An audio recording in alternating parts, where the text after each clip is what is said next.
Good evening. Thanks for being here on such a wretched night. And what a big turnout. We've busted right out of the temple tonight. I'm a little intimidated with America's rabbi and the God Slayer, Chris Hitchens, right here. Maybe you should be a little intimidated in this community. For all you know, I'm the son of snake handlers and primitive Baptists. In fact, I am. So we'll see what happens here. I hope that doesn't mean a prejudice in this debate. I made a mistake with my third child. I waited until she could speak to have her baptized. And when the baptism, water on head. And when the preacher, got the water with the droplets and began to put on her head, and he said it was in the name of God, and she said, "What is God?" Let's just do it. Let's start with the simplicity of a child. What is God, Rabbi? Well, it depends who you're answering. If you're answering a 2-year-old, you answer one way. But if you're discussing it with an adult, you begin with a recognition, which actually the entire debate should be framed with, of human limitation. In the following sense, when you were 2 years old, could you imagine what it's like to be an adult? Of course not. A 2-year-old has no idea what an adult is like. And yet we make definitive statements about God all the time when in every religion that I know of, the distance between God and human beings is infinitely greater than the distance between an adult and a 2-year-old. So when I say, as I'm going to in a second, I'm not going to avoid your question, but understand that I say it against the background of a religious recognition of our own inability to understand that which is infinitely greater than ourselves. My thumbnail definition of what God is that God is the source of everything that exists, and God is someone, something with whom a human being can have a relationship, and that you can live your life in alignment with a godly purpose. But any definition that is greater than that is in some ways to traduce God, which is why, by the way, the title of Christopher's book is exactly right. God is not great. Because to say God is great or God is something is to put a definition on God, which we know from classical Jewish philosophy you ought not to do. So in fact, Christopher's exactly right, and we can wrap it up right now. Thank you very much for coming. It's been a wonderful evening. Yes. Apologies perhaps to Muslims in the audience who say God is great all the time. We'll circle back. Okay. Chris Hedges, to you, answer my daughter's question. Maybe you'll warn her off. If you don't mind, it would be Christopher and Hitchens. Yes, sir. Chris Hedges is a horrible... Hedges? Did I say yes, Hedges? you did. Forgive me. Chris Hedges is a horrible apologist for liberation. Christopher Hitchens. That's better. Too many guests, too little time. Sorry, but I exist too, if you see what I mean. Yes, yes. May as well start by establishing that ontological claim. Well, Friedrich Nietzsche famously said that God was dead, and Sigmund Freud can be rendered as having said that God was dad. And I think both of them are probably right. The concept of God is like everything else in our vocabulary, man-made. It's an invention of human beings. Unless you take the view that God made us, in which case it'd be a lot to explain. Why did we in that case make so many gods? It does seem to be very much more probable that men and women made many gods than that any one God made all men and women and the rest of creation. And as well as being man-made, it's fear-made. It is the unexpressed or partially expressed wish for a protector, a parent, someone who will never desert you, someone who will do in a way you're thinking for you, especially on questions of moral philosophy. At its best, it's that. It's a wish to be loved more than you probably deserve. And at its worst, it's the underdeveloped part of the human psyche that leads to totalitarianism, that wants to worship and that wants a boss, that wants a celestial dictatorship. And that's the bit that's now threatening to destroy our secular civilization. And so you're quite right to start where you do. It used to be believed, the number of gods now it's infinite, and a new god is created almost every day by some cult or other, but it used to be that. There was a belief that gods were in the trees, in the woods, in the springs, in the sea, in the clouds, and so forth. Polytheism of a kind. Then something a bit more polytheistic like Olympus, where there was at least a location for the divine, but it was multifaceted. And then monotheism, getting it down to one. So I regard this as progress of a sort, because they're getting nearer the true figure all the time. I actually... Rabbi, yes. Progress. Maybe. Which is why, which, by the way, is why the Vatican, in its old days, was very upset by the concept of zero. Didn't like zero at all. The most important number of all, the number without which you can't do anything, which wasn't there in Roman numerals. No, it was invented in Islamic civilization. And unfortunately, also struck them as a sinister import from in partibus infidelium, from pagan lands. But also the concept of zero was very troubling for theism, and must be, and does indeed remain so. It's one of the many, many ways in which theism is not compatible with the scientific worldview. Rabbi Wolpe, may I ask you? I just want to point out, without even taking issue with the incorrect statements that he made. But I want you to understand. Wait. I want you to understand the progress of the argument that you just heard, because it's important, and people do this all the time, and at least you should be aware of it, whether you accept it or not. Very often when people argue with you, especially when they argue about religion, they attribute their own beliefs to logic and your belief to psychology. So religious people believe in something because they need to be loved, or they need a crutch, or they're weak. But I believe what I believe because it's true and scientific. And I just want you to be aware that you cannot actually disprove someone's belief by imputing an unworthy motive to it. You actually have to disprove the belief. So don't let Christopher pull the psychological wool over your eyes. You can actually be just as worthy or unworthy of love, just as tough-minded, just as thoughtful, just as deep, and still believe in God, as most human beings have throughout all of human history, as if you are Christopher Hitchens. Christopher, are you a trickster? Well, I don't think that you couldn't accuse that of being an incorrect statement. You would accuse it of being an incomplete one. I didn't give all the reasons why people believe in God, but after all, you did write a whole book that argues that the belief in God can be very useful to people in times of crisis. Did you not? Right. I mean, that's and that's yes, but I never said that was why you should believe in God. No, and I don't think it is the reason why many people do. But remember that there are two questions. Well, I better now say, lest I be accused of not having exhausted the entire subject in my first response, I better say there are at least two questions. One is this: is there a God, a creator, a prime mover, an uncaused cause, whatever you like to call it? And this was the question answered at a certain point, not very long ago in our history, by the deists, people like Thomas Jefferson, Thomas Paine, and many others, who said that the order of the universe seemed to suggest that it couldn't just have been random, that there may have been a designer, but the designer didn't take any part in human affairs. And that, in the late 17th, early 18th centuries was probably, late 18th, early 19th centuries was probably a very intelligent position to hold. It was as far pre-Einstein, pre-Darwin, was probably as far as you were likely to get with philosophical speculation. But so believing that there might be a cause or a mover or a creator is one thing, but believing that there is a supervising, intervening entity who cares who wins the war, who cares who you sleep with and in what way, who cares what you eat and on what day, and in other words, who makes you the center of the whole cosmos, is another thing altogether. So people who say, I believe in God, I'm a deist, have all their work in front of them before they can say that they are really religious. Are you prepared to be a deist? No.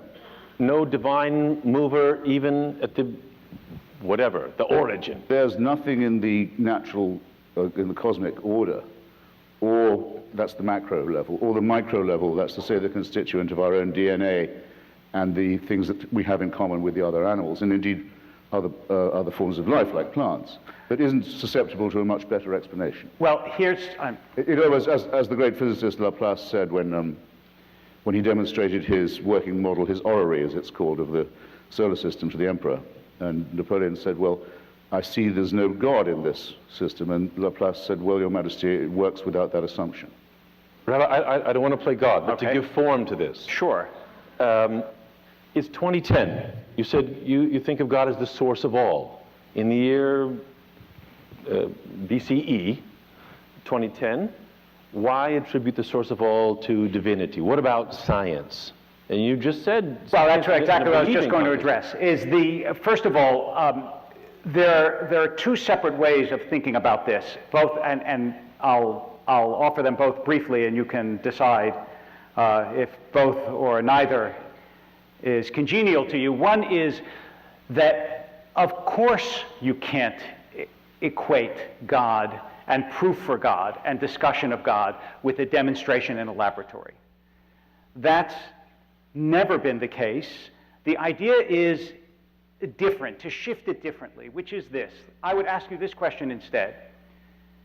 Deep down, do you believe that the universe is constituted only by stuff, by material, or is there a mystery at the heart of things?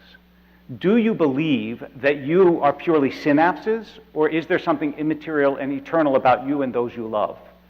Do you believe that things like love are just an epiphenomena of the way evolution has put us all together, or do you think there is something that in the fact that immaterial things like ideas and love and consciousness have such a profound influence on our lives that lead you to believe that the intangible can be at least as real or more real than the tangible? If that way of looking at the world appeals to you or speaks to you, then you understand that Laplace, in order to explain how the heavens go, may not need the hypothesis of God, but that in order to explain why there is something rather than nothing, why there is a deeper meaning to life than stuff alone, that's something that speaks to you and lets you understand that God is real. That's part one. Wait.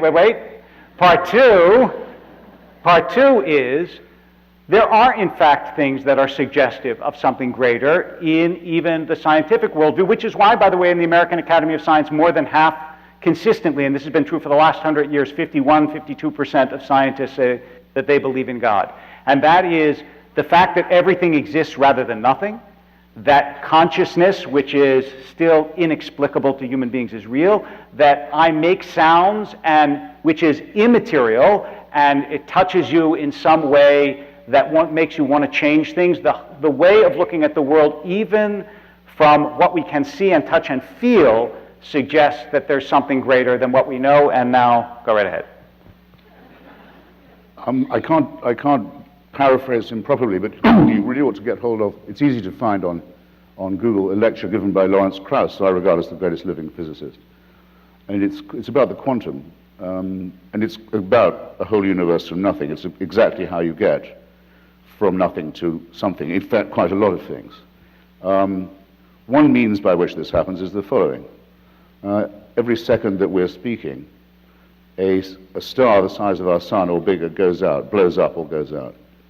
That's been the case every single second since the first moment of the Big Bang. It's a lot. That'll be a lot of suns going out as we speak. And there's a lot of annihilation, isn't it? There's a lot of destruction. It's a rather what you might call almost a wasteful scale. It does have the positive outcome, though, that we are all constituted of those materials. We are made of stardust. Now, I find that a rather more majestic and wonderful and even beautiful idea than, say, the idea of the burning bush. A bit more impressive. Gives you more to think about. Are they mutually exclusive? Are they mutually exclusive? Did God make you a stardust? One has the virtue of being true and provable and studyable, which the other doesn't. And I do think that the verifiability of something is a virtue of Are the we kind. simply material then? Yes, we don't have bodies, we are bodies. Until 50,000 years ago, there were 4 other kinds of biped, humanoid, not unlike us, still living on the planet, died leaving no descendants. We're the only survivors of those people, that family. We're the last. We don't know if they had gods or not. So you think the inexplicable... No religion ever invented appears to have known that these creatures even existed, because the religious are forced to believe that the only really significant event that happened in the human story happened about 3,000 years ago. The mysteries, the inexplicable, are we just waiting That's to not true. them? No, that's factually all of this massive Big Bang cosmological churning and destruction and annihilation, which is paralleled, by the way, on our own Earth, where 99% of all species that have ever been on the planet have already gone extinct, leaving no descendants. All of this could be part of a plan. There is no way an atheist can prove it's not. But it's some plan, isn't it, with mass destruction, pitiless extermination, annihilation going on all the time, and all of this set in motion on a scale that's absolutely beyond our imagination, in order that the Pope can tell people not to jerk off. Rabbi, stupid. Right. Now, I think here we've reached actually... It's childish to believe. We've reached an area of agreement. I, too, repudiate that statement by the Pope, and I'm happy to do it publicly. No. Wait just a second. Hold on. First of all, it's just not true that religions don't actually acknowledge very important things that happened before their own founding. Just read the beginning of the Bible, which goes back far beyond the founding of the Bible. But more important than that, there are actually things that if you are material, you can't give an accounting of. For example, you might not believe that you have free will. You might think that everything you do was predetermined from the beginning of the Big Bang. And just the fact, by the way, that all of the universe, physics tells us, came from something tinier than the head of a pin is, to me, there is no word other than miraculous for it, but nonetheless. You might believe that everything you did, our words tonight, the fact that those flowers would be orange on the table, that was all predetermined from the beginning of time. But if you believe that you actually make a choice, that human beings have free will, then I ask you how you account for that. You didn't pick your birth, your genetics, you didn't pick your environment, so from the very beginning, all of that was predetermined for you, and unless there is something immaterial about you that allows you to choose, then everything human beings do is already set from the beginning of time. I don't understand how you get free will if you don't have God. Christopher. It's pathetic, I'm sorry to say, to say of the cosmological and the genetic that these are deterministic processes. They're not at all. They're full of extraordinary randomness, and in the genetic case of mutation, Stephen Jay Gould, the great paleontologist, wrote a book which I recommend to you called The Burgess Shale, which is it's the side of a mountain in Canada, in the Canadian Rockies, that's sheared off. So you can see the inside of a mountain. You can see it as if you're looking at a blackboard, and you can see the growth and development of species, and you realize that it's not a tree, it's more like a bush. There are reverse branches that go off and don't go nowhere, and there are others that succeed, and different kinds of failure and different kinds of mutation. His most exciting thought, most revolutionary thought, is this. If you could, so to speak, put all that onto a tape and rewind it, and then press play again, there's no certainty it would come out the same way. In fact, there's every reason to believe that it would not. So there's nothing predetermined, there's nothing deterministic about this at all. And thanks to your understanding of our genetics, which are also not predetermined because they're a result of random mutation and natural selection, as everyone now knows, and that's why we can have, sad to say for the kosher, but we can have skin transplants and organ transplants from pigs who are much closer to us than we used to think. We can also sequence the DNA of viruses and learn how to immunize ourselves from them. It works, in other words. But yes, it can be tampered with, it can be engineered, for good as well as for ill. There's nothing deterministic about it at all. It's much more exciting, it's much more interesting, it's much more rewarding, it's verifiable, and yes, there are elements of, I was trying to say, the miraculous, the awe-inspiring, the tragic, the majestic in this, that there simply are not in the incantations of Genesis, where the supposed authors claim to know the divinity, the creator, on personal terms. This is nonsense. It's for children. Rabbi? First of all, it is interesting. I mean, Stephen Gould, who was, by the way, very sympathetic to religion and wrote a book called Rocks of Ages, which I also recommend to you, where he said that religion and science don't overlap. They sure do. But one second.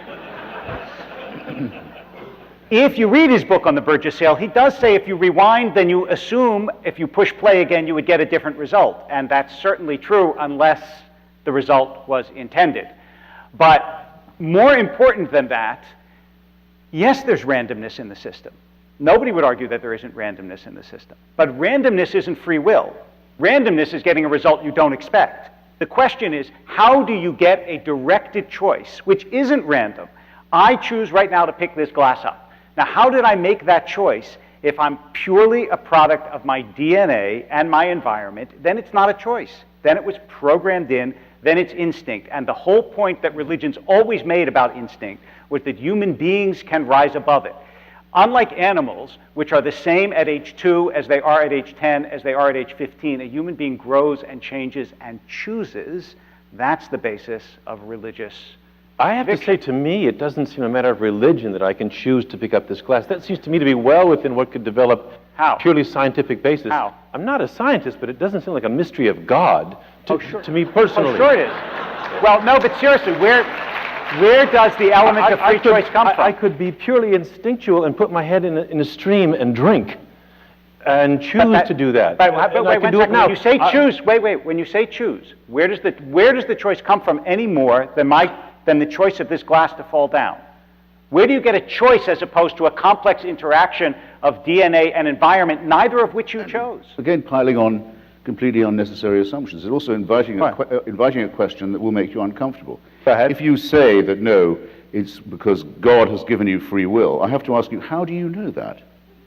Well, are you assuming that we have free will? Are you assuming so that we have free will? If you answer, then give me another source. If you answer my question with another question, me another I'll still source. answer it. Okay. I will still answer it, even though your question is an answer to mine. Rather, not an answer, a response to mine. Yeah. The view I take about free will is that, of course, we have free will because we have no choice but to have it. I was, and to some extent, and I still, to some extent, am a dialectical materialist, and I also think there are some ironies in the universe as well as in history. But to say, of course we have free will, the boss says we've got it, is to make a mockery of the whole concept. And it's also to invite the question, what kind of tyranny is this that you want? You want an all-supervising, all-deciding person. I ask you first, what sources of information do you have about this person's existence that I don't have, that are denied to me? I'd like to know. And second, why do you want it? Why do you want to arrive at a terminus of unfreedom where there is a celestial authority upon whom all things depend and from which all things flow? Why do you want that, and how on earth do you know that there's any case to be made for its existence? Yes, please. That's a good question. I don't think that's a terminus of unfreedom. I think you're only free when you've declared against it, frankly. That's the beginning of freedom, is the emancipation from the tyranny of theocracy, yes. I actually think that the whole point that I was making was that a belief in a God who creates you is what gives you free will, and that without it, you have to fall into a determinism. And by the way, you may think that science gives it to you, but every scientist I've asked on this question, including David Barash, who's an evolutionary biologist, says that and Steven Pinker had the same reaction, is that it is more or less a commonplace of modern science, that determinism is the only worldview that's consistent with an understanding of the way science works. So you may be able to find it in science, but I haven't met a scientist yet who's been able to account for it. Not every scientist is a believer. Putting that aside. No, of course not. I'm saying that those who don't use determinism as their philosophical assumption, but let me answer his question too, which is, therefore, I assume that as a religious person, you're granted freedom. That's the whole point, is you do make choices. Once you've said granted. Better choices. Once you've said granted, you've made my point. And he's English. He knows about kings. You're granted. Thank you for making me free. You're granted freedom. So you're granted freedom by the evolutionary process. I'm granted freedom by a creator. Either way, you have to be. I'm not granted all sorts of freedom. I mean, of course, scientists are right to this extent. Einstein says the miraculous thing about the laws of nature is they're never suspended. That's what's so amazing about them. They're immutable. Religion claims that on occasions the laws of nature are suspended in order to prove what they wouldn't otherwise prove. It depends who you ask, not Maimonides. It depends who you ask in religion. Is there a fundamental contradiction in your mind, Rabbi, between Jewish teaching and evolution? No. None at all? Not. No. None. But evolution, as we learn it, doesn't require a deity. No. Well, it depends what you mean by require a deity. It's just like saying that building the stage doesn't require a deity. The question isn't whether the discovery of the mechanism by which God made the world requires God. It just requires the discovery of the mechanism by which God made the world. But it also doesn't outlaw God or make God impossible or make it, in fact, less plausible. What's the difference, to your mind, between mystery and incomprehension.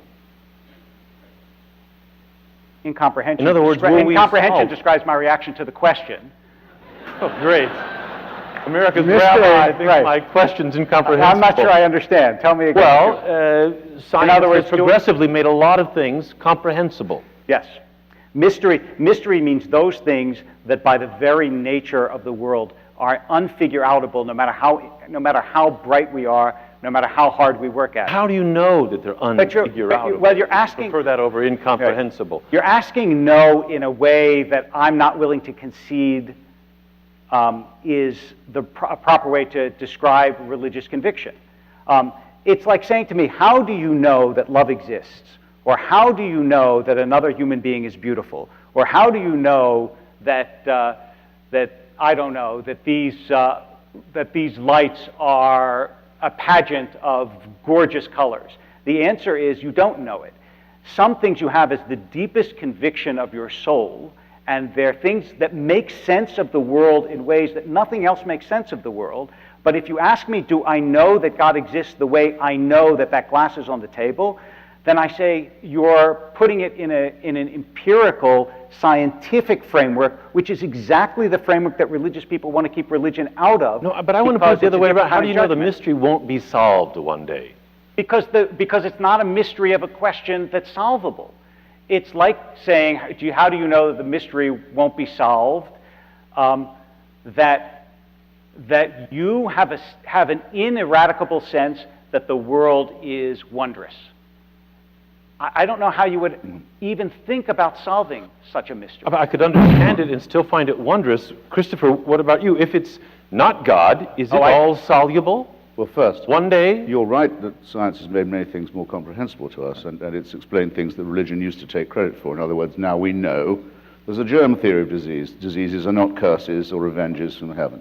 Same with earthquakes and so on. The stuff they used to teach us, and many of them still do, is nonsense. Evil nonsense as well as ignorant nonsense. But it's also taught us, just in my lifetime, an enormous amount more about how little we know. We're much, much more ignorant than people who lived before Galileo. Because we have now an increasingly large idea of the fantastic expanse of the unknown. That's precisely the moment at which to say that skepticism is what's necessary. Inquiry, debate, doubt. Where's faith in this? Where's the usefulness of faith there? There's no use to it at all. Socrates, who, as far as I know, existed but may well not have done, it doesn't matter to me. No one will insult me if they say, Socrates, your great hero, didn't exist. Try it on a Muslim, try it on a Christian, their prophets didn't exist. Or tell people that Moses is a myth. They start hurling themselves about, making menacing noises very often. Socrates said, you're only educated when you've understood how ignorant you are. And you're only going to even find that out by doubting everything all the time. There's all the difference in the world between that outlook and that mentality, and the mentality of faith. And second, on metaphysics, which I noticed, take refuge in several times already this evening, like what is love? Is something poetic or is it prosaic? Very good questions, but metaphysical ones. Those who say God exists and intervenes in the world, in other words, those who say there is a religious God, the God of religion, are saying that redemption is on offer to human beings, that salvation is on offer to them, and that if they reject the offer, they can be in really big trouble. Now, don't start talking to an audience like this, or, if you don't mind, to a debate partner like me, as if religion was a private matter, because everybody knows that if it was, there wouldn't be anything to argue about. It's precisely because it claims to be a total solution, a complete solution to all problems, available on pain of death, sometimes, in some forms, but available to you if you'll only have enough faith. Well, we've just found out that faith is probably the most overrated of the virtues and the one least useful to us in the real dilemmas that we actually have to face. There are so many things to unpack in that statement that I'll just pick on two or three. The first being, interestingly, that Socrates, whether he existed or not, according to Plato at least, believed in the gods and even in an afterlife. So he didn't doubt everything. The gods may be. But, wait, didn't interrupt you. But I want you to know, and you should know this in particular, I didn't interrupt you twice. But I want you to know... You weren't quick enough. It may be true that part of it was speed, but I also think it's because civility is very religious virtue. So I could have said that. The Jewish tradition actually doesn't tell you that everyone must do this in the world. Rather, it prescribes goodness. And that's what it is that religion is supposed to bring into the world. Now, can you point to examples of religious wickedness? Of course you can. But that's clearly what Judaism asks of people. The first obligation that you have is goodness. And that's why when you talk about religion as though it is inherently totalitarian and tells you must act this way, it makes two mistakes. First of all, it doesn't see religion as evolving as everything else does, when in fact the Judaism of thousands of years ago ought to be, must be, should be, is expected to be different from the Judaism of today. Still has 10 commandments. Yes, none of it mention goodness. Guys, you have to let me finish my statement, okay? Please. Thank you. You're welcome. I feel a little bit between a sandwich here, but the second part of it is that if you say that faith does nothing for you, as Christopher repeats over and over again, it's very hard to explain why it is that millions and millions of people all over the world and throughout history have felt that faith deepens their life, gives them meaning, increases their goodness, and why it is, for example, in America, that people of faith give more to charity, vote more in elections, volunteer more, help more. Do you know what the largest aid organization is, aid and development organization in the United States? It's not CARE. It's not Save the Children. It's One World, which is a Christian organization out of Seattle, which not only gives millions and millions and millions of dollars across the world, but sends people all across the world to the most beleaguered, helpless places, and they do it because they believe they're called to do it by God. It's just not true that having faith makes no difference in this world. It makes a tremendous difference, and the vast majority of that difference, not all of it, but the vast majority of that difference is for goodness. Let me put a question then, if you'd be so good. The rabbi feels in a sandwich, and I don't mean for you to feel in a sandwich. So let me put this to you. Oh, that's okay. Christopher, what about the solace of faith? Some of the most religious people I know ended up there. Oh, this is a softball. I want a hard question. Well, no, I mean... I know what he's going to say to this. Well, maybe, but he's been hard-minded, hard-hearted, non-needer of solace. Worse, you're a misanthrope because you're not sympathetic to people's need for religion. I say in my book, available at fine bookstores everywhere, that as long as I don't have to hear about it, I don't mind what people believe. If they say, well, thanks to Joseph Smith and his gold plates, I have real faith now, and I've got a family, and I have friends, and I have a real system, and so on, I say, fine. Just don't come to my front door with it. Don't ask for a tax break for it. Don't ask my children to be taught it in the schools. Did you sign up tonight thinking you wouldn't hear about it? And I asked the question in the book. People think they have a personal relationship with the Creator, and they're the possessors of a wonderful secret. It must feel, I've never felt it, but I presume it feels great. Why doesn't it make them happy? They're not happy. They can't be happy until everyone else believes it too. They go out and proselytize, very often, and here's, I can't let your last answer go, very often in the guise of charity.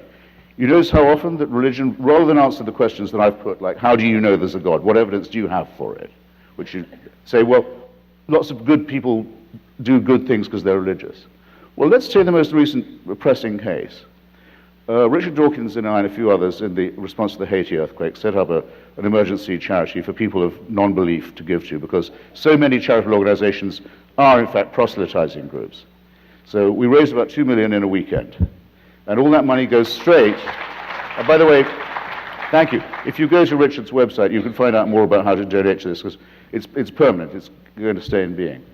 All that money went straight to Doctors Without Borders, of course, and the International Red Cross, which, though it has a cross, isn't a religious organization. Both these organizations are already in Haiti. They're proven. None of the money goes to support any missionary activity. None. and the Scientologists and all the others who turned up in Haiti, and the people who turned up in Haiti to kidnap babies to convert them to their faith, and the Catholics who turned up and said, standing in the ruins of their own cathedral, with 250,000 Haitians buried under the rubble, said, God spoke here today, and you should listen to his message. Don't tell me that's good. Don't tell me that's good. That's wicked. It's proselytizing. It's proselytizing with the helpless, using them as objects of charity and conversion. It's lying to people. But there's also a lot of wrong to lie. It's wrong to lie to people, and it's giving them false hopes and false explanations for their plight. Now, we're not guilty of any of that. And now I'll ask you another question. Where in the Decalogue does the word goodness appear? Where? That's a good swathe of Exodus for you. Where in Exodus does the word goodness appear? Where in this commandment-rich territory does the word goodness or the enjoinment to be good occur? This should be a softball for you. Okay. First of all, it tells you what you ought not to do. It says, love your neighbor as yourself in the book of Leviticus. I mean, I'm allowed to move to Leviticus from Exodus. Yes, I think that's fair. Right. Yes, that's fair. Yes, okay. Thank you. I appreciate that. It says you should pursue justice, justice you shall pursue.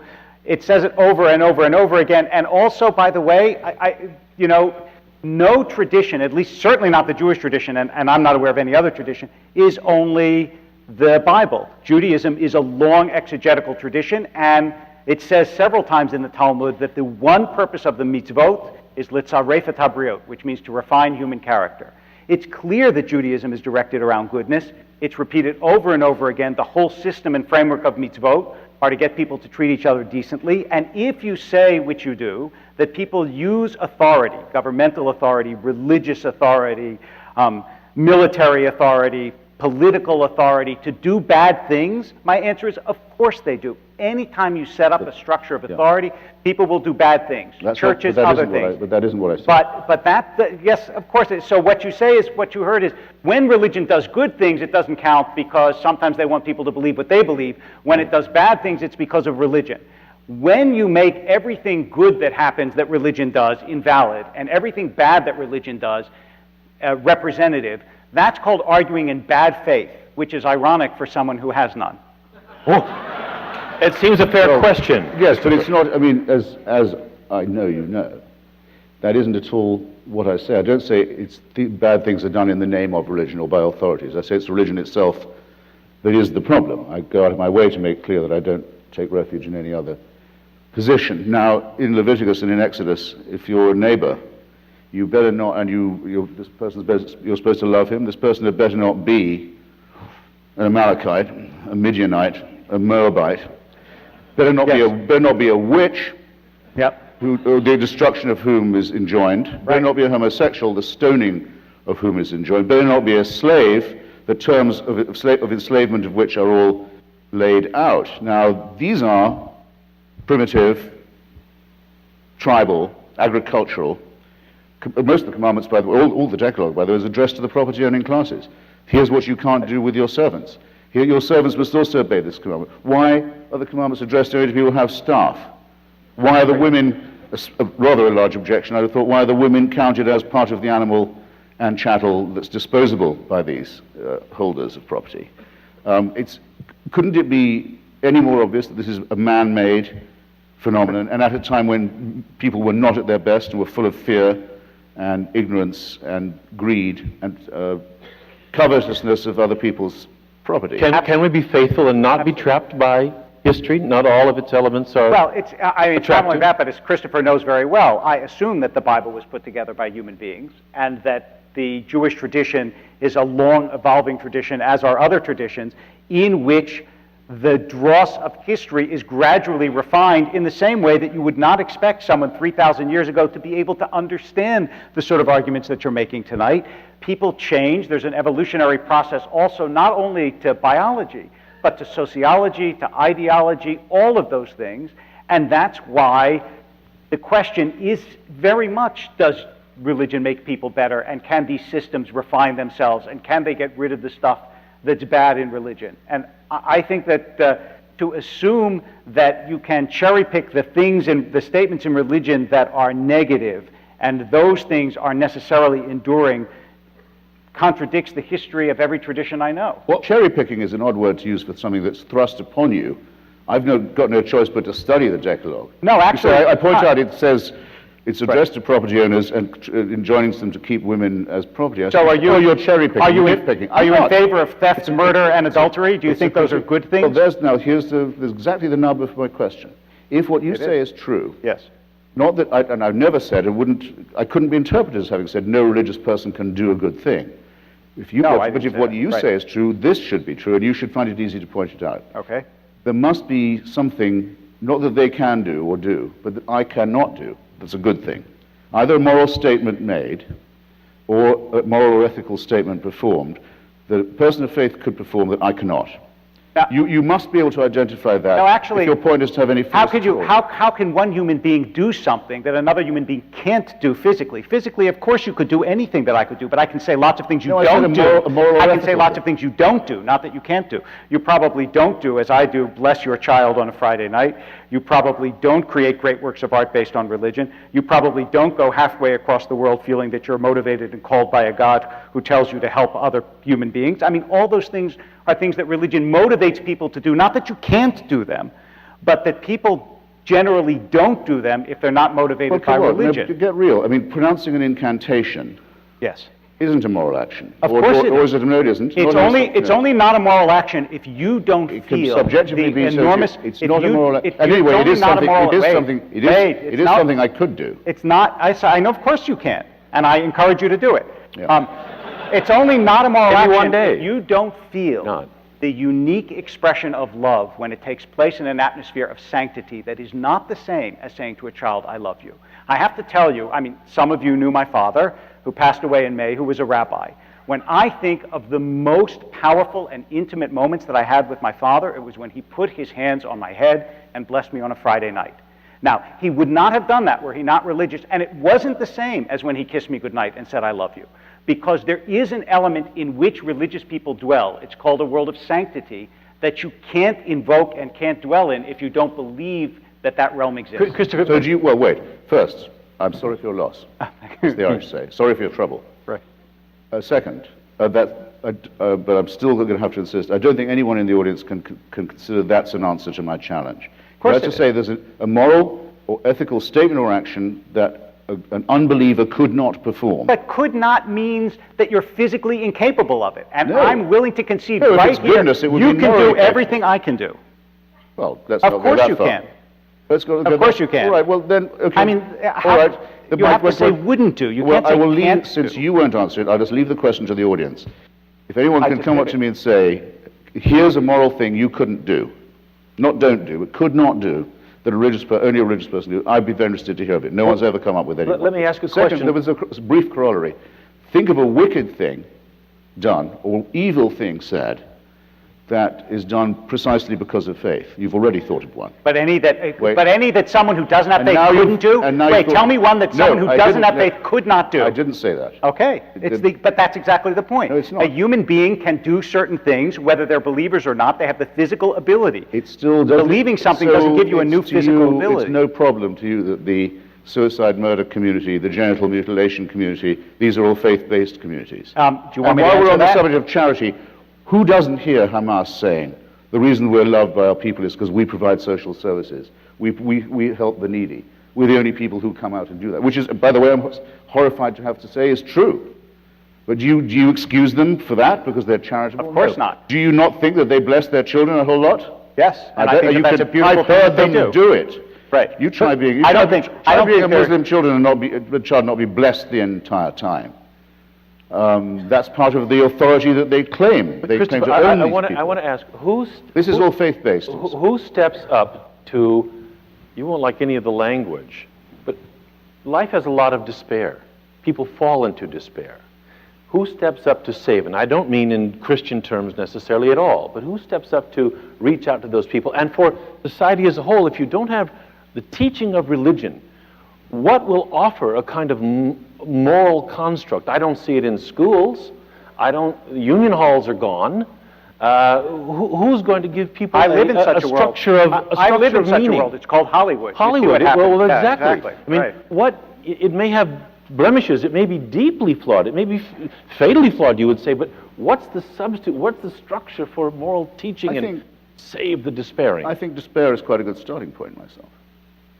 I mean, I think it's very good to know that we're born into a losing struggle. I think that the stoicism that comes from that and the reflection that comes from that is very useful. I'm not very impressed by people who say, well, I wish it wasn't true, so I'll try and act as if it isn't. It is true. Everything is governed by entropy and decline and annihilation and disaster. And you're born into a losing struggle, and because you're a mammal primate mammal, you know you are, and you know you're going to die, and that there'll be a lot of struggle and pain on the way. I don't want a world without anxiety and grief and pain and struggle. I can't get it. No one's saying you but can't those have who offer that. it to me, I spurn the gift. I don't want what you want. I don't want the feeling of eternal love and peace. Love and peace, very, very overrated in my view. One of the many reasons actually I should despise all religions equally, but and I do in a way. But one way in which I prefer Judaism to its rivals is that the emphasis is more on justice than on love. I want to go to the rabbi. Why is that not misanthropic of you, that attitude? Misanthropic doesn't mean I have to hate people. Well, it means I respect. It's hard. It means I respect them enough. It means I respect them enough not to offer them false consolation. I do think it's important. The realm of illusion will not help you to cure this condition. I do think it's important to say that part of this is based in temperament, but also part of it is based in life experience. I spend a lot of my time at the bedside of people who are dying, with parents who lost children, with husbands who lost wives and wives who lost husbands. The sense of community that is created by religion, the sense that life is meaningful even if it's short, all of that, it's not trivial, it's not cheap consolation, it's not illusion. It goes to the depths of the questions that human beings ask themselves. And I know that you can make a clever remark about the cheap selling of religious consolation, but you know what? The remark gets melted by the heat of human anguish when you're standing beside the grave of a child who died and the mother is saying a prayer, and that brings her some measure of comfort because she really does believe that this world in some sense is meaningful and is not nihilistic and is not empty and is not foolish. And although I can't prove to you in an empirical sense that in fact the world is meaningful, at that moment, even as I question it, it seems to me the deepest instinct of my soul. Well, if you'll... Gosh. Well, if you'll pardon me, I won't share any of my griefs with you. But I've never had one, or known anyone who had one, who's had the faintest consolation from religion. And indeed, being told, as the Christians tell them, that they're off to a better place and so on, I think is positively wicked thing to do. I think lying to the dying for a living, what self-respecting person can do that? And you know it's a lie because, tell me how you know it's a lie, since you assert it again and again. Because the person saying it cannot possibly know it to be true. And therefore it's a lie. They don't have access to information. Even if they believe it, it's a lie. Yes, it's a lie. But how do we create, for those who aren't able or don't desire to walk around in despair or to walk around in irony, in a world that can bring plenty of despair? Try it, fine. But I think it's manifestly clear lots of people don't choose that. So what does atheism offer? Well, it offers the chance of living without illusion, which I think it says that philosophy and literature will do a great deal more for you. There's a lot more morality in them. There's a lot more ethical discussion in Dostoevsky, say. It may be true, but who will present them in our society, in a real society? Who will present them in a way to create structure? For now, I'm presenting. There he is. For now, I'm presenting. I can't do... You're going to be very busy. I can only appear in my own person here. I can even say that to some extent it works for me. This irony, I think, is tremendously useful, as is philosophy, especially the philosophy of Spinoza, especially in times of anguish. And the realization that there's no false consolation can actually cheer you up. Once you face the fact that you're born into a losing struggle, things immediately appear a great deal more manageable in some ways.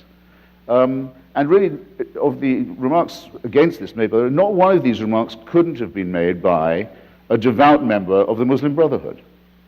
And what I want to ask him is this: if anything of what he says is true, is he really saying that he would prefer me not to be myself, not to be an unbeliever, and someone who believes in irony and the unillusioned world. But I'd be morally better off if I was a Wahhabi Muslim, for example. Is me or asking, a Roman is Catholic. he me? Does he, in this, are you in asking this him? okay. I mean, according to you, So, I would well, be a better person. No, don't if I answer was the a person question. of You faith. asked me the question. Right. You're not allowed to answer it for me. You imply. I imply. Well, I want to know if you really mean that. Actually, I never said that you were automatically better off if you believed than you didn't believe. I think Christopher is very useful in the world because he forces religious people. I mean, he's useful for many, many reasons, obviously, to the world, but he also forces religious people to think seriously about their faith. And as I understand the God that I believe in and the God that Judaism presents, the first and primary demand is not belief. The first and primary demand is goodness. That's exactly what characterizes Judaism. And therefore, if you say to me, I'm a good person, but I don't believe, is it better that I would be a miserable person who believed? All I have to do is look at the sources and say, obviously not. Obviously, it's better for you to be who you are and to promote goodness in the world. That's exactly, l'takeno lam b'malchut Shaddai is what the Jewish tradition teaches, to make the world better under the sovereignty of God. But notice the first clause in that is to make the world better. So if you do that, that's the primary demand of any faith that I think is worth its salt. May we turn on that point to what Barry Schregg raised as an acute concern, that is violence. And the question of whether violence is integral to religion or exceptional and an offense to religion, or both or all three, violence and religion. Okay, so I'm going to try to abbreviate this. There are two things to remember. First of all, most religious conflicts are not about religion. What you find is religions will fight when there's land, when there's power, when there's resources, when there's water, when there's money. It's very rare for a religious group, not inconceivable, but very rare for a religious group to say, hey, guess what? There's someone halfway across the world who believes differently. Let's go get them. It's the people who live next door to us who are other than us, we should get them. And by the way, along the way, we're going to take their land, and we're going to take their riches, and we're going to take this. And that's because, and if you look in the Encyclopedia of War, which is probably not something that you peruse in your leisure hours, but if you do, you will see that it identified 1,763 wars since the beginning of time. 123 of them are identified as religious wars. When you take religion out of a society, you don't get a more peaceful society. We look at the 20th century. It was like a laboratory for that. Stalinism, Maoism, Nazism, Cambodia, North Korea versus South Korea, on and on and on and on. The fact is, the record of extracting religion is very poor. And the final point is this, which is, if you ask why religious people fight, the answer is clear. It's because they're people. I have a colleague, not a rabbi, but a psychologist in Los Angeles who studies bullying. Do you know at what age bullying is most prominent? Think to yourself what age, and then I'll tell you the answer by far. The answer is preschool. Because we're not born all sweetness and light. It's why it's so much hard work to get a kid to be good. Right? Parents don't have to say to their child, why don't you share a little bit less? You know? Because you're too selfless, you're too kind. Instead, it's very hard work to get people to do well. What religions are known for is their attempt to make something straight of the crooked nature of human beings. And they fail again and again and again, exactly as you would expect if you know human nature. But that doesn't mean that the attempt to do it makes people worse. Quite the opposite, at least according to the evidence of history. Well, violence, there's no mystery about violence. I mean, violence arises because we are primates, imperfectly evolved. Our prefrontal lobes are too small, our adrenaline glands are too big. There are various other deformities of this kind. Sexual organs designed by a committee, all the rest of it. And we're greedy, and we're back to polytheism.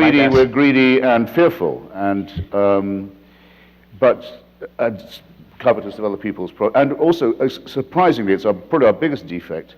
Given that the reason we're so successful is there's almost no genetic difference between us. If we were dogs, we'd all be the same.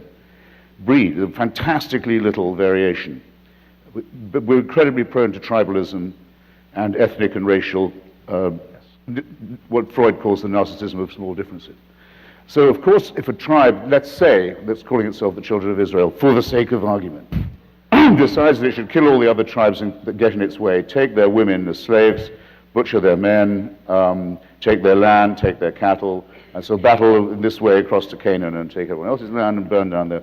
That's going to happen whether there's a God or not, or whether there's religion or not, but it'll happen very much more intensely if they believe they have a mandate from heaven to do so. It's a terrific force multiplier. I think there would have been a quarrel between the Hutu and the Tutsi of Rwanda, say, once Belgian colonialism had established that there were these two different character groups, types, that is, the tribes. But it's a terrific force multiplier that the Catholic Church was as strong as it was in Rwanda, the most Christian country in Africa, made it infinitely worse. What makes the Israel-Palestine two-state solution ungettable? Because there's a chunk of people on both sides who say they have God in their corner and God gave only their group the land. And they can negate the votes of everybody else, including the whole of the international community, by the way, just because of their faith. Northern Ireland is the same. There would have been a Republican nationalist dispute. It's infinitely worse because of religion. So I think the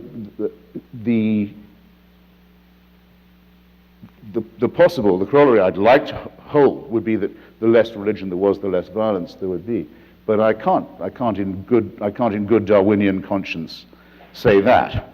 But I think the more that people refused orders that were divine, as, for example, to take the preposterous allegation that the rabbi makes that the wars of the 20th century were secular wars, the belt buckle worn by every soldier in the Nazi army that says, Gott mit uns, God on our side. I don't think that was a help to you. Things were bad enough as they were. On page 70, I think it is, of Mein Kampf, Hitler says that in taking on the filthy virus of Judaism, I know I'm doing the work of the Lord, and I'm summoned by the Lord to do this work. A book, one of the very few books the Vatican didn't ban in that period, by the way. I don't think that was a help either. So I'd say, on the whole, we'd be better off without the belief either in a supreme dictator, because that leads to violence, or the idea that God takes sides in our pathetic mammalian disputes. I want to just, as a coda to this, when you say that we shouldn't take orders, I just want to remind you of a long history. For example, the abolition of slavery was almost entirely the work of people who believed they were taking orders from something higher than societal orders. Wilberforce in England, here, Beecher and John Brown and so on, they believed they were doing God's work by abolishing slavery. And it's interesting that the abolition of slavery was a Christian movement, but the idea is it's not an issue of who you take orders from. It's an issue of the orders you take. That's the issue. And it comes down in part to what kind of religion you practice, not whether you practice religion. Comrades, I'm sorry. Comrades, what kind of orders you take. Brothers and sisters. Brothers and sisters. That's better. Comrades, friends. I suppose it is somewhat to the credit of some Christians that in the waning decades of thousands of years of slavery that were biblically mandated, some of them belatedly joined things like the American Anti-Slavery Society, stars of which were Thomas Paine, Benjamin Franklin, non-believers, right? Whereas to the last day of the Confederacy, the flag of the Confederacy said Deo Vindice, God on our side. And every justification for that slavery came from the Bible, where indeed it's not hard to find it. We're going to take questions from the audience in about 1 minute. There are microphones. If you have questions, make your way, and we will take them very shortly. As we begin to do that, may I ask, Christopher Hitchens, you've debated Rabbi David Wolpe on this subject. You've debated the Reverend Al Sharpton. Yes. What's the difference between these debates?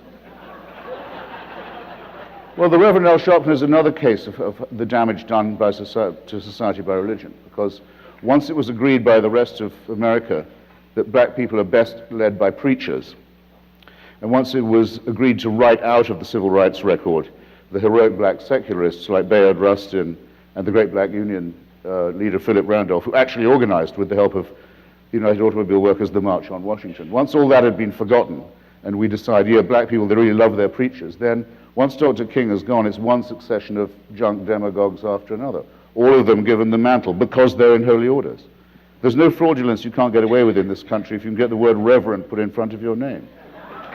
Questions from the Sharpton's audience? a very conspicuous example of that. We'll begin right here. Madam, your question. Sir. Sir, I can't see very, I'm sorry. The light. Yeah. Hedges, Hitchens, Mr. Hedges. Adam, Yeah, sir. Yeah, I'm gonna come there and beat you up, see, man. sorry. Okay. Later. Okay. It seems to me that most religions deal with operational aspects of life, such as human capital development, that is the accumulation of literacy and technology, economic development, mental and physical well-being, and public service, which deals with charity and those kinds of things. These are the work of religion, you're saying? Yes, that they profess this, yes. And that all faiths profess these things, and since they do, it seems to me that it's not so much their profession that causes the negative externalities between people who profess these things, but it's the labels that they take hold, such as, I think Mr. Hitchens alluded to the fact that people say things about their faith that they actually don't practice or believe. And so I'm saying that should we just abandon these labels and stop calling ourselves Jews, Christians, or Muslims, or whatever, and deal with the operational facts of life, which deal with, again, human capital, literacy, economic development, mental and physical well-being, and public service and charity, helping others, without the labels. Rabbi? If I understand your question correctly, I would say this. The largest organized groups of charities in the world, over and over and over again, all around the world, organize themselves around religious groups. I don't think that that's a mistake, and I don't think that that's a coincidence. So that, in fact, if you disband the idea that we're doing this as a religious group, you will, in one stroke, undo a great deal of the good that happens in the world. So, no, I think that communities, which, by the way, without religions, I don't know where you get communities where young and old sit together in common purpose. It's very rare, especially in our atomized society. If you disband that, I think you'll get trouble. Christopher, without community, without the labels? Implied in what David says is that a person exists who would say, now that I don't believe in God, I'll stop giving money to charity. I don't care anymore. I don't think there is such a person. And if that were so, it would be a very strange religion that they'd been professing. Who will organize good works in the not only absence that, of but religion? why is it that in survey after survey, religious people do give more, and religious people watch less television and use drugs less and use alcohol less? This is what religion is down to. It has social utility. It's very impressive to me. Okay, good. It's very often the first thing. When we debate with Catholics, they always change the subject to charity right away. With Jews, it's usually a little later. You just said that they... And with Muslims... And with Muslims, it's at the very all the time. Because what else can they don't want to defend their faith. But you just said the opposite. You just said that if you didn't believe, you wouldn't do it. They don't want to defend their faith. They don't want to say, they feel uneasy talking about redemption, salvation, all this kind of thing. But look at the good work we've done. If you talk to the Mormons, they'll say, you may not think much of Joseph Smith. And I say, you got that right. But, boy, you should see our missionaries in Peru. So government will do the work if religion does not? Excuse me, government? What has this got to do with the existence of God or the validity of religious claims? It has nothing to do with it. Social which utility. is why it's always introduced as a time-wasting tactic. Wait. No, don't applaud that. Nothing to do with it. He just... But, all right, all of you who applauded, I just want to ask you this. If Christopher says to me, God doesn't exist, and I say, but we do good things, he's got a point.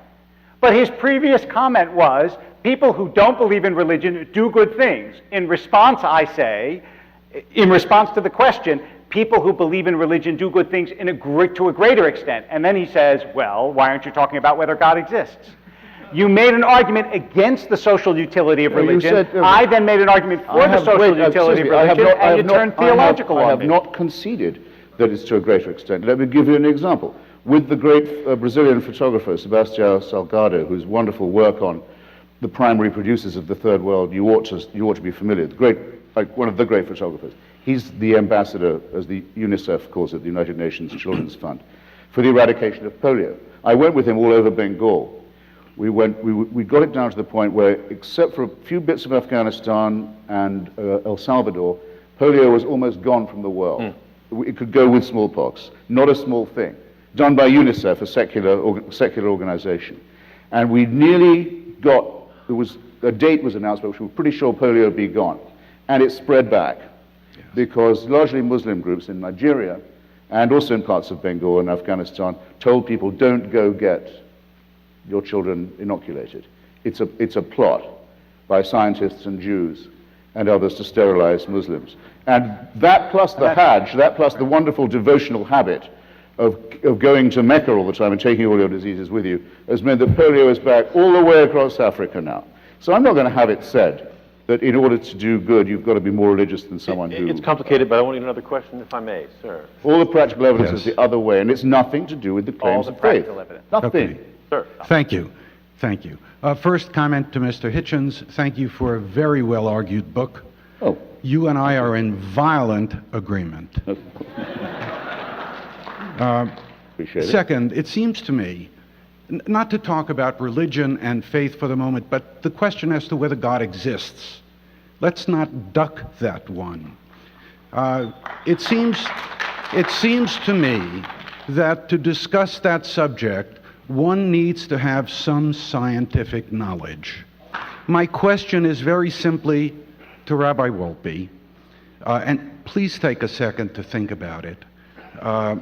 My question is, and I've asked this of priests, reverends, and rabbis many times.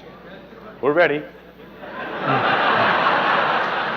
My question is, if no one ever explained God to you, not in writing, not orally, would you have figured it out? Thank you. So, first of all, I think that it's important to understand that the idea that there's an inbuilt opposition between scientific knowledge and belief is contradicted by some very prominent scientists, including Francis Collins, who's the head of the Human Genome Project, who wrote a book in favor of God, Owen Gingrich, who's an astrophysicist at Harvard, who wrote a book talking about his belief in God. I always find it interesting that people assume that the expertise they have is necessary in order to make the assertion that someone else makes, and if they don't have it, then they can't speak about it. I grew up in a home where one of my brothers is a PhD in bioethics and the other one is a PhD in developmental biology. They talk science all the time. I think for a layperson, I have a reasonably good grasp of some sciences, and I would say, absolutely, I can make the assertion that God exists precisely because the criteria that is used for a scientific assertion is not used for a religious assertion. Nobody asks, in the same way that you make philosophical statements that are not subject to scientific criteria. If you ask yourself, what does the world look like to something that's not human, to a bat, to an ant? The answer is, we can't possibly know that because we can't unknow what we know and we can't look at the world through different eyes. So if you ask me, would I have come to this belief if it wasn't explained to me? My only evidence to answer that is yes, human beings did. And either it was explained to them by God, which is what I assume, or you would come to it naturally. So yeah, I think I would come to it naturally, but can I prove that to you? No, it is precisely one of the many examples of unprovable questions that we nonetheless can feel deeply about. My point, though, is that early on... Is this a debate, or is this a question? Early on... Sorry, man. Let me put it to Christopher. Do you assume that everything will one day be solved scientifically, or does it matter to you? No, all the science is going to do is keep on teaching us how little we know and multiplying the distance between our own attainments and our desire to master these matters. Many of these questions will remain undecidable, which is the way I like them. Religion and science can coexist in the same person, that's true. Now, I know Francis Collins. He's brilliant on the genome, but if you've read C.S. Lewis, you don't need to read him on religion. It's unbelievably naive. Sir Isaac Newton was an alchemist, a very strong, if rather superstitious Christian. He thought the Pope was the Antichrist, might have been onto something there. But a very weird, full of very weird beliefs. I thought if you knew the measurements of the old temple, you'd know more than if you understood gravity. Alfred Russel Wallace, who did most of Darwin's work for him, was a spiritualist, would go to table rapping sessions, listening to burblings from the beyond. Joseph Priestley was a Unitarian and believed in the phlogiston theory. Couldn't that be a But late it's really burbling? only until, I would say it's only until Albert Einstein, not until, Albert Einstein, that you get a scientist who's also essentially a philosopher of pure mind. That's the great breakthrough. And now you can have private beliefs and be a scientific person, but no one says my science helps to vindicate my religion. No one says that anymore. That's not doable. I want to get to more questions, please. Yes, I have a question for both of you regarding the existence of a universal morality. My Yes. question for Mr. Hitchens, is there one? And if so, where does it come from? And my question for the rabbi is, if there is one, and it's, for example, in the 613 mitzvot, how do you personally pick and choose which ones to follow? Because I notice, you're not wearing tzitzit and some of the other prescriptions. So if it's universally... They might be under my shirt. Well, there are, I won't go there. But generally speaking, can you be a good Jew and not follow the 613 if that is the prescription for universal morality? Well, the most commonly taken universal, absolute moral statement is what's sometimes called the Golden Rule, which, well, Rabbi Hillel says don't do to another person what would be repulsive to you. Others say do as you would be done by, just putting it the other way. It's in the Analects of Confucius. Very few societies don't have it. So I think that's what we'd have to take as the nearest to an absolute. It's obviously subject to various relativities, alas. For one thing, it's only really as good as the person saying it. Should I not do to Charles Manson what I don't want him to do to me? Well, if you see what I mean. I mean, should we say, let's do to Charles Manson what we wouldn't want done to ourselves? Obviously not. It's just like the contradiction between the Old and the New Testaments. The Old Testament says an eye for an eye, a tooth for a tooth, which would lead to a very eyeless and toothless world. And then the Nazarene says, you can't condemn anyone unless you can cast the first stone. Actually, that bit was knitted into the Bible quite late and is almost certainly a fabrication. But it's believed in by many Christians who, as you know, will believe practically anything. But if you can't condemn anyone without being yourself, without sin, then we can't even arrest Charles Manson unless we were sinless ourselves. So these moral absolutes are actually more full of moral relativism than you might think. And the reason people want there to be absolutes is this. They want there to be an absolute authority who can give them to you. Because wouldn't that save you all the trouble of thinking out ethics for yourself? Which is where I started. Why not take that chance? More enjoyable, less subject to appalling commandments to stone witches and murder homosexuals. Very good, and all the rest. Yeah, all that. Rabbi, universal morality, and if there is... I'm not sure that Christopher said whether he believes in a universal morality, but yes, someone who believes in God assumes that there is a universal morality, but also assumes that it's very hard, and it's not that the 613 mitzvot instantiate universal morality. And moral reasoning, as far as I know, is certainly in other traditions, but obviously in Judaism, is an essential part of the Jewish tradition. It's not that you get out of thinking by being part of the Jewish tradition. In fact, questioning, reasoning, wondering, thinking, objecting is an essential part of Judaism. Anybody who studies Talmud knows it's filled with objections and questions. But the assumption is that there actually is a right and a wrong in any given case. If all human beings are evolved primates, there's not a right and a wrong. There's a better and a worse. There's a more powerful and less powerful. Nietzsche was exactly right. If God is dead, then power is all that matters. Because ultimately, there isn't a right and a wrong. There's something that promotes your interest and something that negates your interest. But I don't believe that. Excuse me, do you or do you not believe that human beings are evolved primates? Yes. But I also believe. I said if all they are. I said if all they are is evolved primates, as opposed to evolved primates who have a spark of the eternal in them, which I believe we do. Question. Two questions for Mr. Hitchens.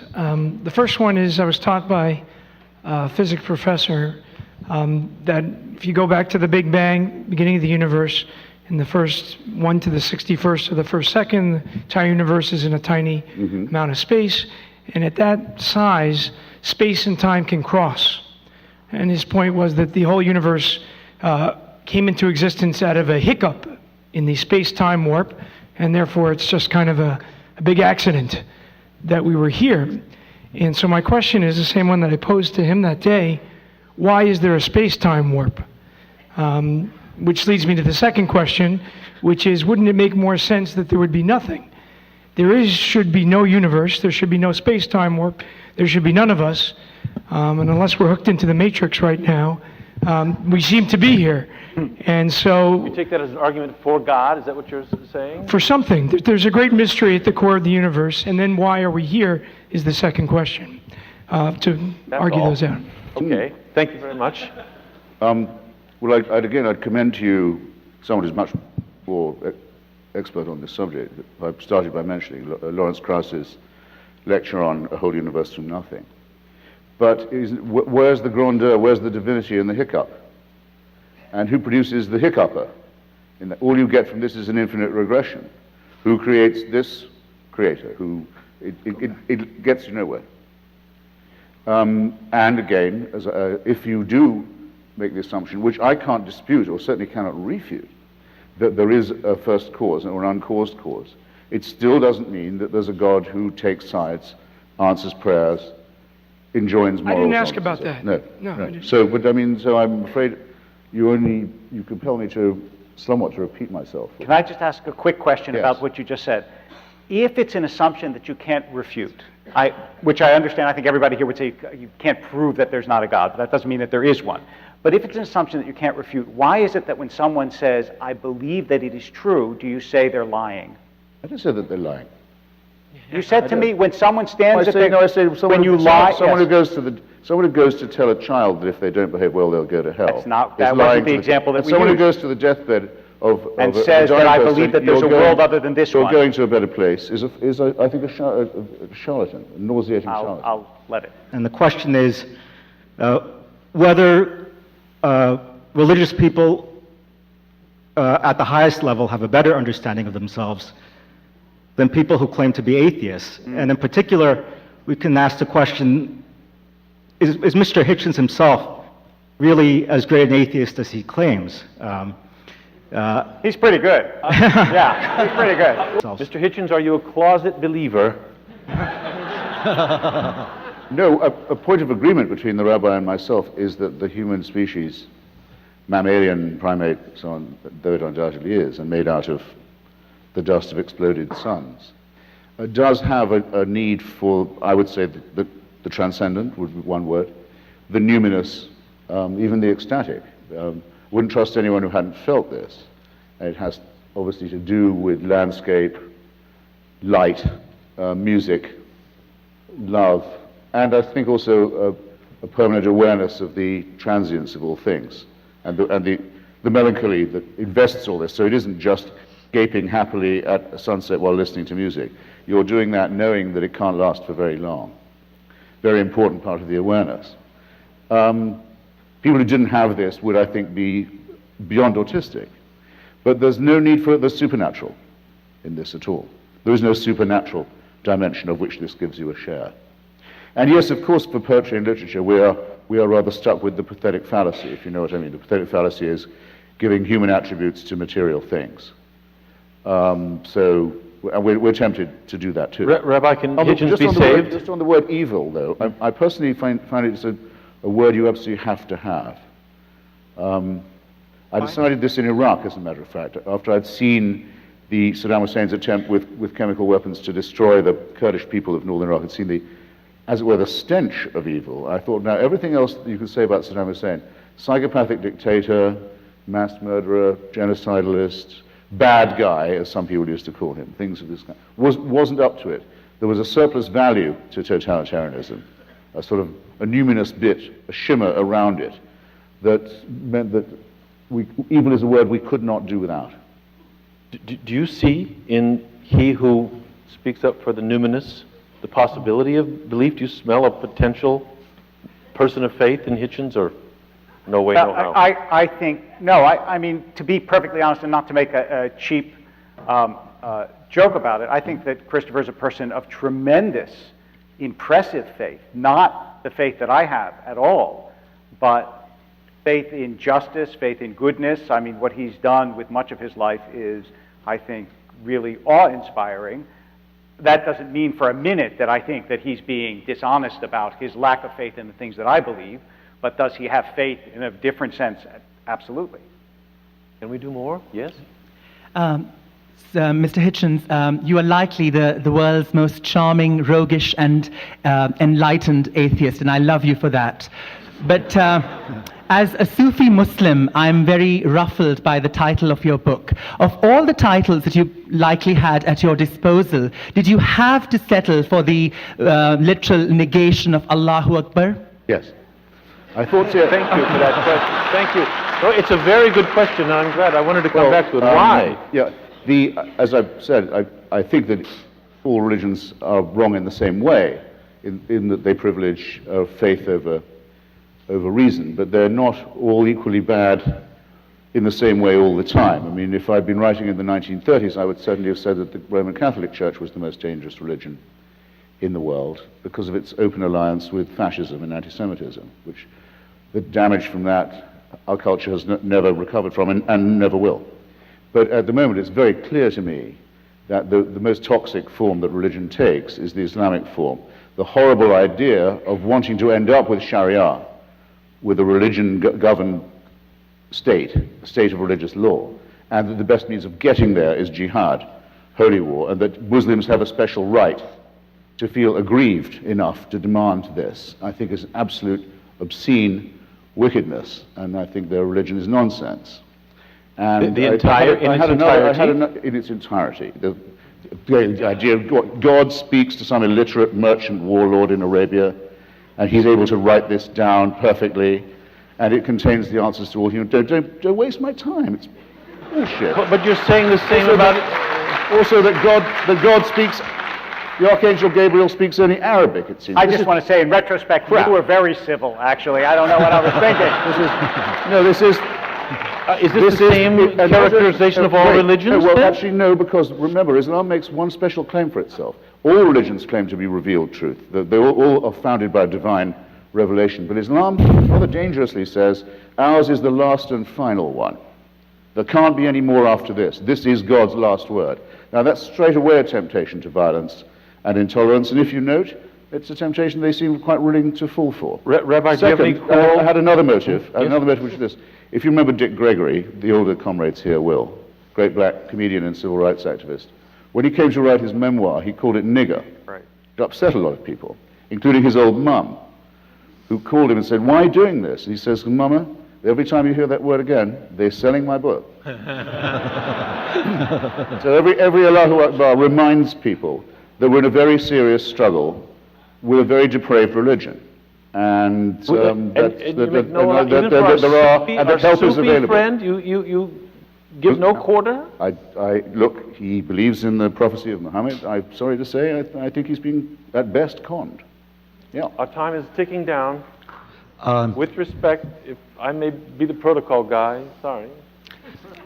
Well, I want to go back to your answer to the question just before this, because I think, and particularly, I want to interrogate you, Rabbi, because you, in your earlier discussion and your answer to a couple of the questions, you seem to suggest that if there's something beyond the material, that's evidence for God, or it, and then on the question of whether there can be moral behavior, one can have a reason to act morally, you say that only, that requires the existence of God. If God doesn't exist, you don't believe in God, you don't have reasons to behave morally. But then I think in your answer, so I think that's where it was until your answer to the question before last, and at that point you seem to grant that the gentleman sitting to your left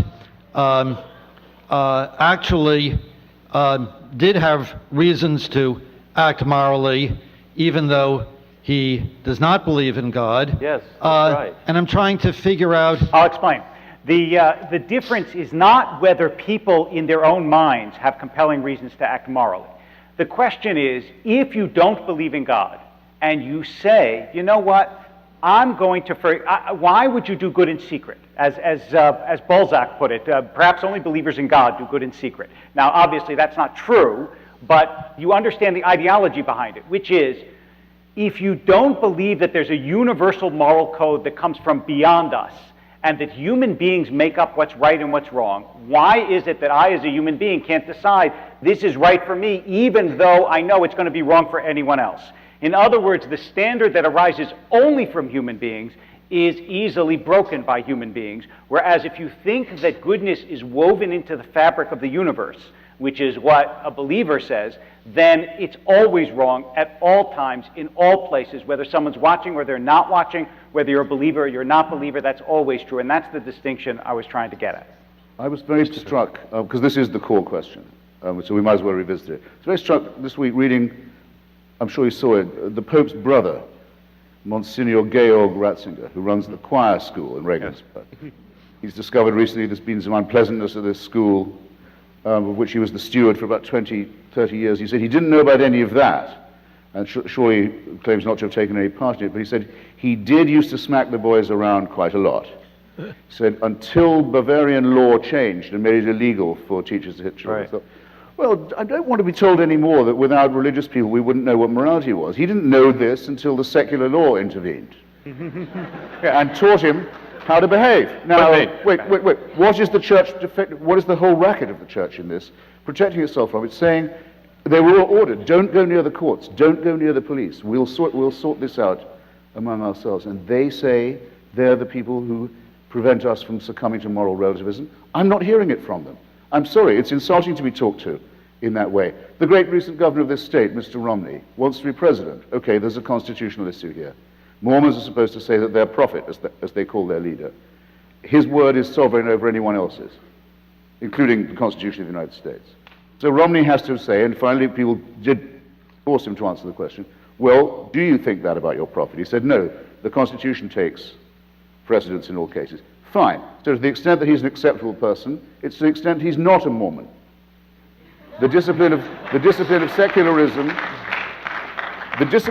secularism is necessary to civilize these superstitions. I hope very few of you begin your day by thanking God that you're not a female or a goy. Our time is short. We're going to swing around just a little bit. Yes, back here. Okay, this is for Mr. Wolpe. At the start of your talk, you said your belief was scientific, but you spent the rest of the talk backpedaling from that. But my real question is about free will. You say that you cannot get free will from a deterministic system. I can create a pseudorandom number generator that you cannot distinguish from randomness, no matter how long you look at it. It'll take longer than the life of the universe. Right.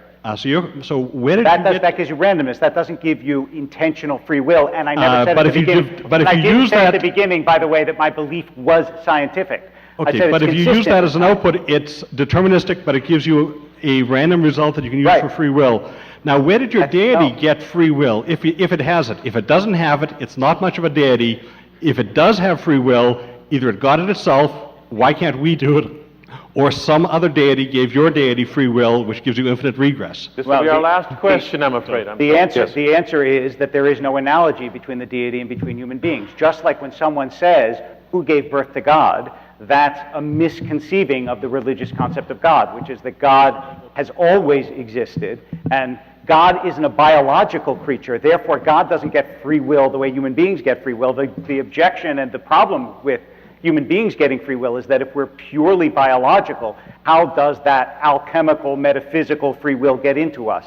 And a random generator doesn't give you free will, even if it gave you random numbers. That's quite different from actual choosing to do something or to do something else.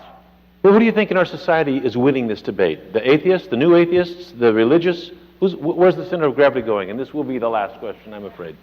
I think a very large number of people don't, and they say this based on experience debating in a large number of churches and synagogues, go there for some of the reasons the rabbi gives. Community, Tocquevillian reasons, you might say.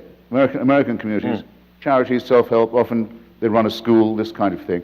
They don't really believe the holy books. They don't think they have been specially noticed by God or can expect any special favors from him. But they see, as it were, no harm in it. And there's a great deal of schism among those who do believe, enormous amount of schism. So when people say in opinion polls that, or when you read that 90% of Americans believe in the virgin birth and in Satan and so forth, I don't believe it at all. I don't believe it, and I don't believe people who had doubts about it would tell them to someone who rang them up in their kitchen on the telephone either. I think that underneath this there's a huge crust of doubt and a great resentment against American theocrats If you wanted to know how to piss off an American Protestant in the South, say, "Oh, are you one of those Jerry Falwell people?" They hate that, rightly. Do you think you're winning then? No, I think that the supposed religious monolithic nature of America is grossly overstated. It doesn't describe reality. And it is certainly true, as one of the questioners mentioned, that the number of those who say, not that they're atheists, we're still a very small minority, but those who say that they have no faith and no allegiance to any church, has doubled in the last few years. And that's according to a decent opinion survey, the Pew one, not a random poll. Rabbi, where do you see the center of gravity? And it'll double again. Toward you? Toward Christopher? Somewhere else? I'm not, I don't have a sociological expertise. I can't tell you in terms of statistics where it's going. This is what I would say. I think that there are lots of reasons why organized religion has trouble. Many of them have been enumerated by Christopher. There are various other reasons as well. But I actually think that the impulse to piety and the sense of something greater than ourselves is deeply implanted in human beings and will never go away. And in that sense, although people will find different expressions for their religious belief, I feel quite confident that actually most people will continue to be religious in the sense of believing that, that in fact life isn't an empty, howling wilderness the way that Christopher describes it, but that, that there is something deep, lasting, eternal, meaningful about you, about those you love, and about the world that we live in. Rabbi David Wolpe, Christopher Hitchens, your great audience. Thank you very much.